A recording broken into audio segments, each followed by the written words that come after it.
પનવેલમાંથી Lawrence ગેંગના 4ની ધરપકડ. સલમાન ખાનની ગાડી પર હુમલાનો હતો પ્લાન.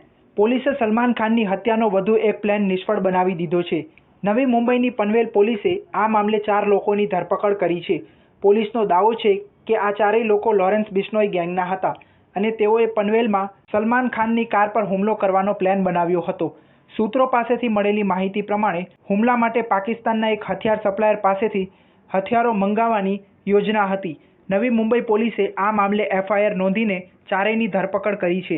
પોલીસ સૂત્રો પાસેથી મળેલી માહિતી પ્રમાણે પોલીસને માહિતી મળી હતી કે જેલમાં બંધ ગેંગસ્ટર લોરેન્સ બિશ્નોઈએ કેનેડા સ્થિત પોતાના પિતરાઈ ભાઈ અનમોલ બિશ્નોઈ અને તેમનો સાથી ગોલ્ડી બરાક સાથે મળીને એક હથિયાર ડીલર પાસેથી AK-47, M16 અને AK-92 સહિત અન્ય અત્યાધુનિક હથિયાર ખરીદીને અભિનેતા સલમાન ખાનને મારવાનું કાવતરું ઘડ્યું હતું. પ્રાપ્ત માહિતી પ્રમાણે ધરપકડ કરવામાં આવેલ બદમાશો અને ગેંગ દ્વારા જે પ્લાન તૈયાર કરવામાં આવ્યો હતો તેમાં તેમનો હેતુ સલમાન ખાનની કારને રોકવાનો અથવા ફાર્મ હાઉસ ઉપર હુમલો કરવાનો હતો. સૂત્રોએ એમ પણ જણાવ્યું કે લોરેન્સ બિશ્નોઈ ગેંગે આ પ્લાન અભિનેતા સલમાન ખાનના ઘરની બહાર ફાયરિંગ કરવા માટે 2 શૂટર્સની ધરપકડના 1 મહિના પહેલા બનાવ્યો હતો. સ્ટાર ન્યૂઝ 7 હંમેશા સચ્ચાઈની સાથે.